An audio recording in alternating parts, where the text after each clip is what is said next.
Welcome to Alimentary, the podcast series where you will learn about your amazing body, how it works, and of course why food is so important, and also pick up some simple recipe and lifestyle tips and tweaks to help you to influence your health in a positive way.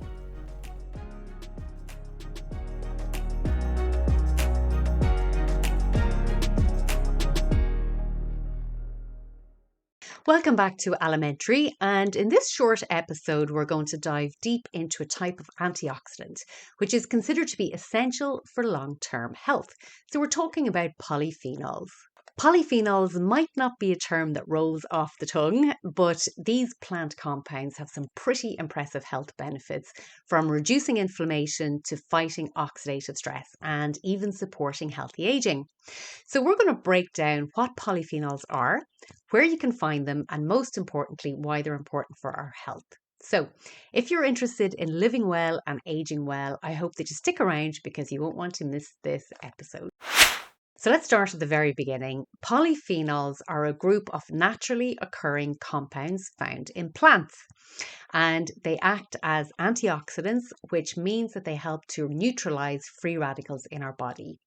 Now, free radicals are unstable molecules which can cause damage to our cells and tissues, and so our organs, because our organs are made up of tissues.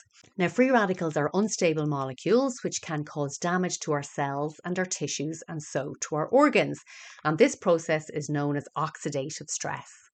And this is where the polyphenols come in. So by acting as antioxidants, they help to reduce this oxidative stress, which is linked to a variety of chronic diseases. But that's not all they do. So they have these anti-inflammatory properties as well.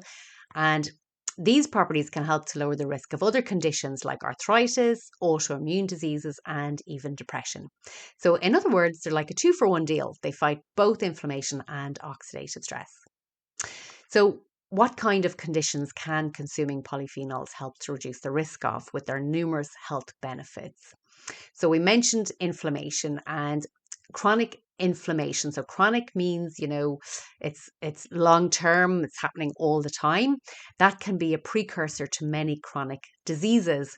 Polyphenols help our heart health by reducing our blood pressure and cholesterol levels. Now, reducing chronic inflammation can help our heart as well, because chronic inflammation is another risk factor for heart disease. Polyphenols can help to manage our blood sugar levels, and this means that consuming them regularly can reduce our risk of developing type 2 diabetes. But it can also help people who are already diagnosed with this condition, to avoid blood sugar spikes.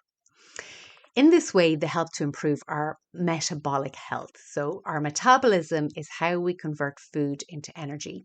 So they've been shown to boost fat metabolism, help regulate our blood sugar levels, as we said, and even reduce the risk of metabolic syndrome, which is linked to obesity and type 2 diabetes. Now, we know prebiotics and probiotics are really good for our gut health, but polyphenols is a third P, which is really good for our gut. So they support the growth of beneficial or good gut bacteria, and they limit the harmful bad bacteria. So this supports good digestion, and also, which obviously helps us to, absorb the good food that we're eating, the nutrients from the good food that we're eating. But it also helps a healthy balance of bacteria, because this is essential to support a strong immune system. And we know that 70% of our immune system is in our gut. Now, these, both the antioxidants and anti-inflammatory benefits can lower our risk of cancer. And as we said, they, in addition to helping our gut, which helps our immune system, research shows that polyphenols can activate our immune system to fight off infection and disease. They are fantastic for brain health. So they're associated with improved cerebral blood flow. So that's blood flow around our brain. And our blood delivers all the nutrients that our cells need to work well. I suppose because of that, there's growing evidence that polyphenols can help to protect against neurodegenerative diseases like Alzheimer's and Parkinson's. And again, it's just because they're reducing the damage and the inflammation in our brain. So this helps to preserve our cognitive function as we age. So we want to enhance our brain function at any stage of our lives anyway, So studies have shown that they can improve our memory, our focus, and even our mood. So some people consider polyphenol rich food to be brain food. It's always good to remember that antioxidants are anti-aging. And I mean, obviously, we all often think about anti-aging in terms of our face, but really it's about our organs as well. So really the goal is to, stay as vital and as healthy as we can for as long as we can. So polyphenols are a good part of that. And it's not just about protecting us from disease. We want to stay as vital as we can because they help to maintain the health of our mitochondria. And our mitochondria are like little batteries in all of our cells. So they're like the powerhouse of our cells. So that means that consuming them can help us to feel energized and feel younger and more vital for longer. Now, believe it or not, there are about 8,000 types of polyphenols and they're all classified into different categories. So some of the major ones that you probably have heard are like flavonoids, and they include like quercetin, camphorol, catechins, and anthocyanins, and they would be found in a variety of fruit and veg. Phenolic acids, and they would be in coffee and tea. Polyphenolic amides, so they would be like an example of those would be capsaicinoids, which are in chili peppers. And then there's things like lignans, which are in flax seeds, and resveratrol, which is in red grapes. Now, you might hear, oh, there's resveratrol in red wine, and obviously a glass of red wine is lovely, but I just wouldn't be dependent on it for my consumption of polyphenols because I think I read a study, I must try and find it. I think I read a study somewhere which said that to get the benefits, you'd have to drink about 20 glasses. So obviously the side effects and the negative effects of drinking 20 glasses of wine in one go would probably negate the benefit of the polyphenols. So have a lovely glass of red wine with a meal, occasionally, but don't depend on it for your polyphenol consumption. So, what happens if we don't include polyphenols in our diet? Well, there's no specific side effects, but they are considered to be lifespan essentials. So, not consuming them means that we're missing their antioxidant and anti-inflammatory properties. This means that we're not arming our body with the weapons it needs to fight disease and at least reduce our risk of illness and increase our resilience if we do get sick. Studies show that people who have polyphenol rich diets consuming more than 650 milligrams per day have lower death risks than those who get less than 500 milligrams per day. Now, when we go through the foods next, you'll see that it's not actually too hard to achieve that 650 baseline. So, where do we find our polyphenols? Well, luckily, they are abundant in plant-based foods. So the more fruits, vegetables, and plants that you eat, the better. Now, one of the richest sources are berries. So we're talking about blueberries, blackcurrants, blackberries, strawberries, and raspberries. Now, they're packed with antioxidants and they have been linked to improved heart health and brain function.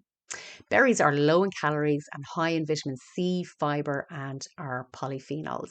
So they're really easy to add to any diet. So, for example, if we take a half a cup of blueberries, a half a cup is 535 milligrams, so you're well on your way to your daily, minimum intake. Black currants are next with 485 milligrams. When we go down to say raspberries and strawberries, they have about 160 milligrams, so it's still substantial. And it is good to mix up your berries because obviously they're giving you other vitamins and minerals as well.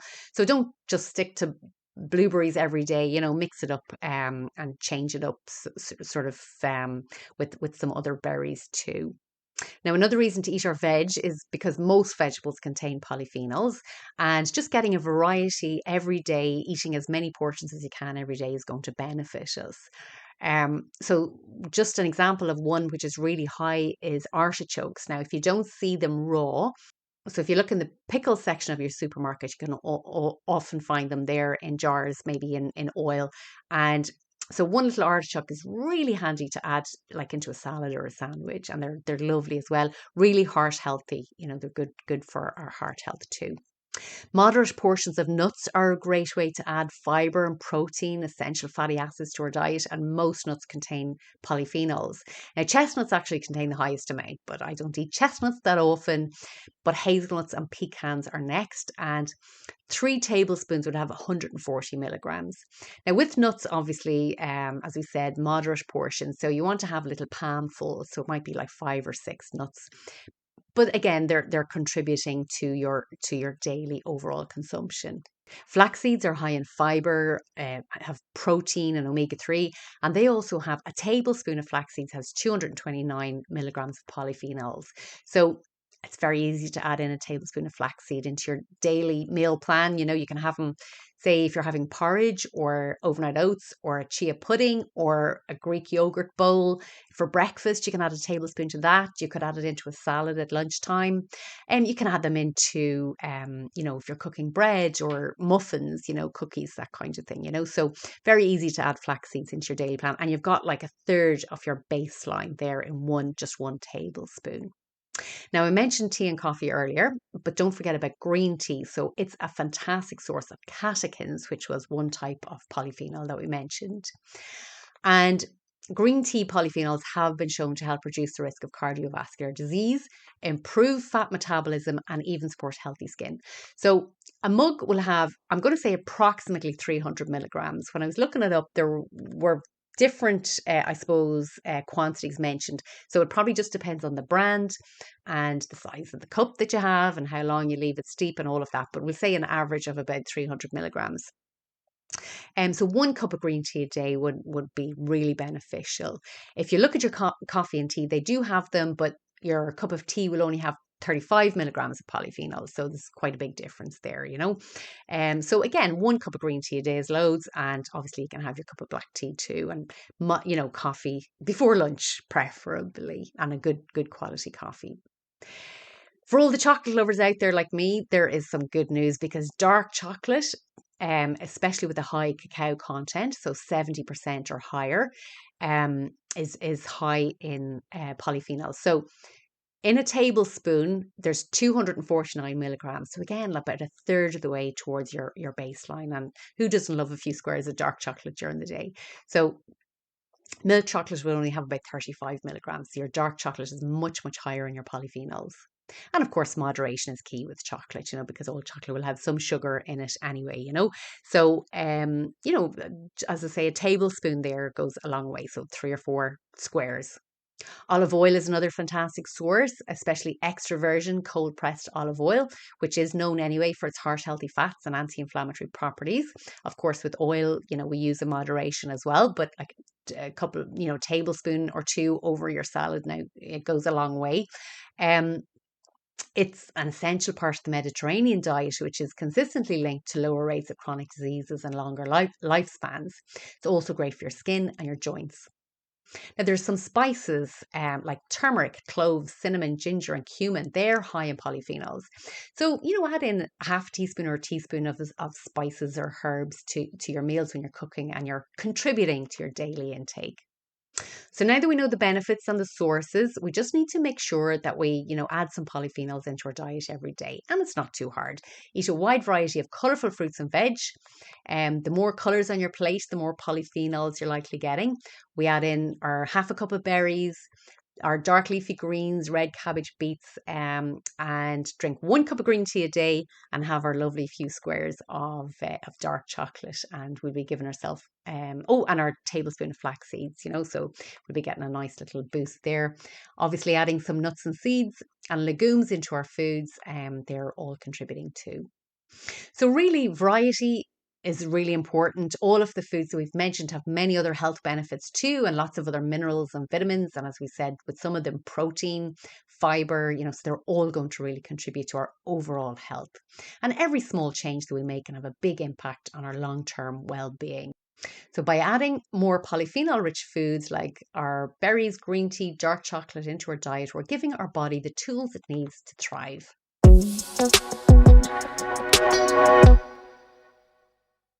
Now, the store cupboard staple for this episode is one of the nuts which is high in polyphenols, and that's pecans. Now, pecans are a tree nut and they're native to North America. They grow on a type of hickory tree, and these trees are huge, achieving heights of 150 feet. The tree flowers in spring and the nuts ripen during the summer and then fall to the ground in early autumn to be collected. Pecans first appeared in written records in the diary of a Spanish explorer who was shipwrecked in the 1540s. And he noted that pecans were prized by the Native Americans for their health benefits. In the 1700s, French and Spanish colonists recognised their commercial value and began exporting them to the West Indies at first and later on to the rest of the world. They taste lovely, and this is primarily thanks to the high fat content, most of which is heart-healthy monounsaturated oleic acid. They also contain high amounts of plant sterols, which can help to lower cholesterol by lowering LDL or bad cholesterol. They contain vitamins including B1, B3, B6, B5, vitamin E, and minerals like manganese, copper, molybdenum, zinc, magnesium, iron, potassium, selenium, and calcium. So what are we going to do when we buy our pecans? Well, we can add them to our homemade trail mix, which we can carry around with us for snacking on in case we get peckish. We can use them in baking, so chop them up and add them into muffins or cookies, and even some breads as well. We can chop them and toast them and add to salads when we're serving them. I even actually, when I make soup, I make my soup very thick, and I'll sprinkle some, a little line of seeds or nuts over the soup. Adds a little bit of protein to the soup too. Also, they're just handy as they are, a little handful of nuts when we're having a piece of fruit, say for a snack, because we want to have protein with every meal or snack just to help manage those blood sugar levels. So say you're having your apple, have a little, 3 or 4 pecans with it. Now, pecans do contain oxalates, so if you're prone to kidney stones, consume in moderation. And as always, if you're on any medication or living with any health conditions, check if there are any foods which you should limit or avoid. So hopefully there's enough information there to encourage you to add some more whole foods into your shopping trolley this week. Thank you for listening to today's episode. I just wanted to clarify that the podcast is for informational purposes only and does not substitute professional care from a doctor or trained health professional, nor constitute medical advice or services if you're in a position to need either. However, if you found it interesting, you can subscribe to make sure you don't miss future episodes, or sign up for my newsletter on lynsharkeynutrition.ie.